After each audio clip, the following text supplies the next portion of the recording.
Magandang umaga, class! Magandang umaga, ma'am! Bago tayo magsimula, ay maaaring magsitayo ang lahat para sa ating panimulang panalangin. Amen! Bago kayo magsiupo ay pakihanay ng maayos ang inyong mga upuan at pakipulot ng mga nakakalat na basura. Magsiupo na.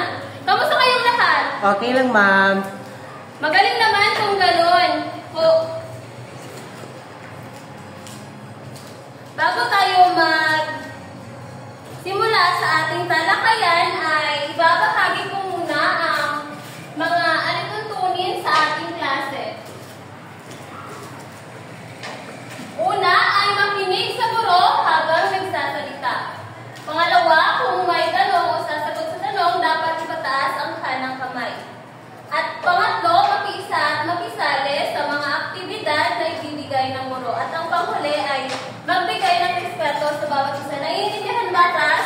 Yes po, ma'am. Okay. Bago tayo magsimula, sino sa inyo ang nakakaalala ng ating nakaraang tinalakay? Yes, Ginoong Marco. Ano ang ating nakaraang tinalakay? At tinalakay po ng nakaraang araw ay tungkol sa pang-abay na pamakanang. Magaling, Ginoong Marco. Ngayon naman ay mayroon tayong isang gawain upang mabigyan kayo ng ideya kung ano ang ating tatalakayin ngayong araw. Ang gustong magsagot ay ipataas nyo lamang ang inyong mga kanang kamay at ang gawain na ito ay itatama nyo lamang ang pagkakasunod-sunod ng mga salita upang mabuo ang salita. Ang unang salita ay yes, Ginoong Marco. Yakap. Mali. Yes, binibining labaran. Payak. Tama. Binibining labaran. Ito ay payak. Pangalawa. Sino kayang makakahula? Yes, binibining labaran. Pang-uri. Very good. Magaling, binibining labaran. Ito ay pang-uri. Pangatlo. Yes, binibining ginto. May lapis. Yes! Binibining ginto. Ito ay may lapis.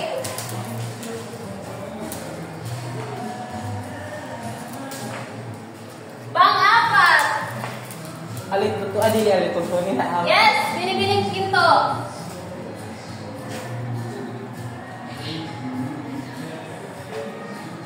Tama ito. Hindi lang ito ang tamang pagkakasunod-sunod. Uulitin. Hindi.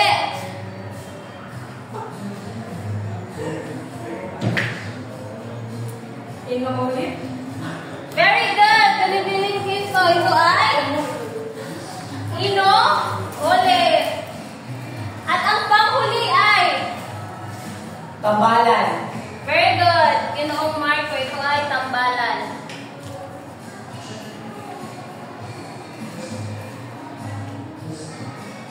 Nagkaroon na ba kayo ng ideya kung ano ang ating tatalakayin ngayong araw? Wala pa po, ma'am. Okay.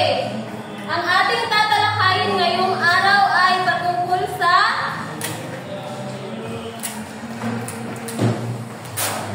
kayarian ng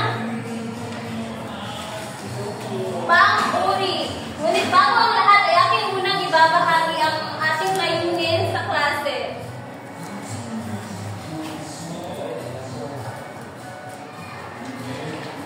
Una ay nakikilala ang mga kayarian ng pang-uri. Pangalawa ay nakakabuo ng sariling halimbawa gamit ang kayarian ng pang-uri. At ang panghuli ay napapahalagahan ng importansya ng leksyong itinalakay. Naintindihan ba, class? Yes, ma'am. Ngayon naman ay dumako na tayo sa ating panibagong aralin.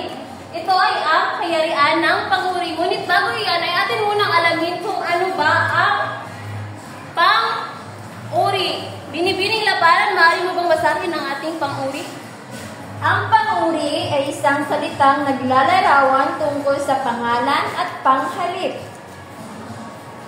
Salamat, binibining labaran. Ngayon naman ay ating alamin ang na kayarian ng pang-uri. Una rito ay ang Payak.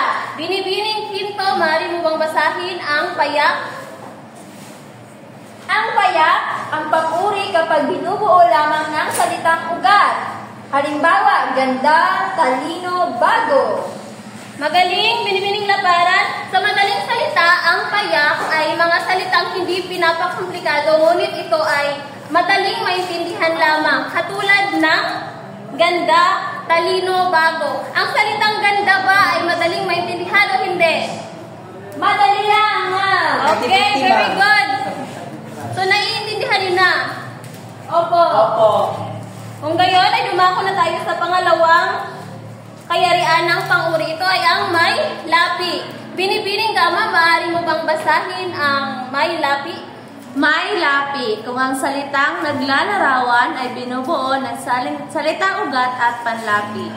Halimbawa, Maganda, matalino, makabago. okay, maraming salamat sa binibining gama. Ang may lapi, class, ay ito ay binubuo ng salitang ugat at panlapi. Ano ba ang salitang ugat ng maganda? Ganda. At ito ay nilalapian ng panlapi? Ma. Kapag ating nabasa ang salitang maganda, ito ay, anong uri ito ng kayarian ng pang-uri? May lapi. Okay, very good. O ngayon ay dumako na tayo sa pangatlong uri ng kayarian ng pang-uri. Ito ay ang inuulit. Ginoong Marco, maaari mo bang basahin ang inuulit?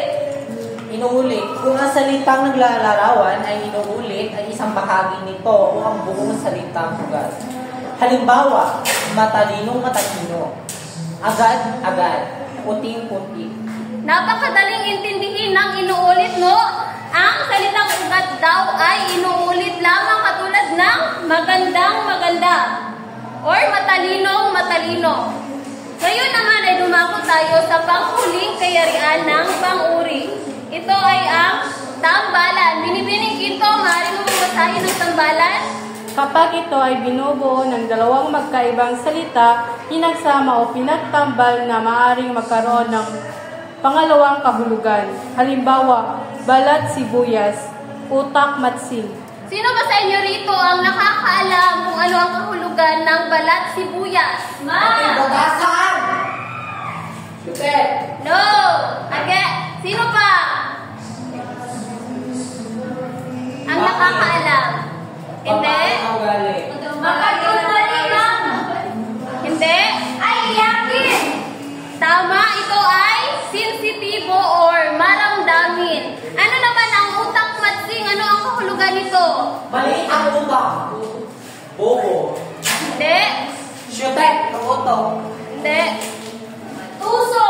Very good! Binibining labaran. Ito ay tuso. Ngayon na alam niyo na ang apat na kayarian ng pang-uri. Ano-ano nga ito?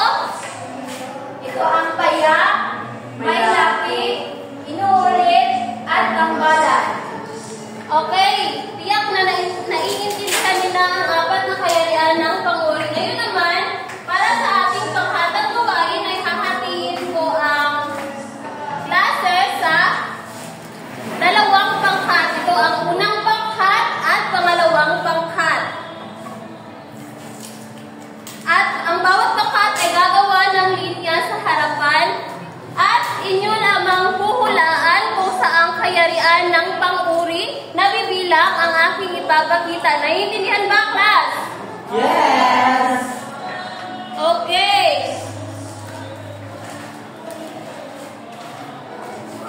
Simulan na natin. Una, taon-taon, saang kayarian ng pang-uri ito na bibilang? Inuulit. Very good. Yellow team.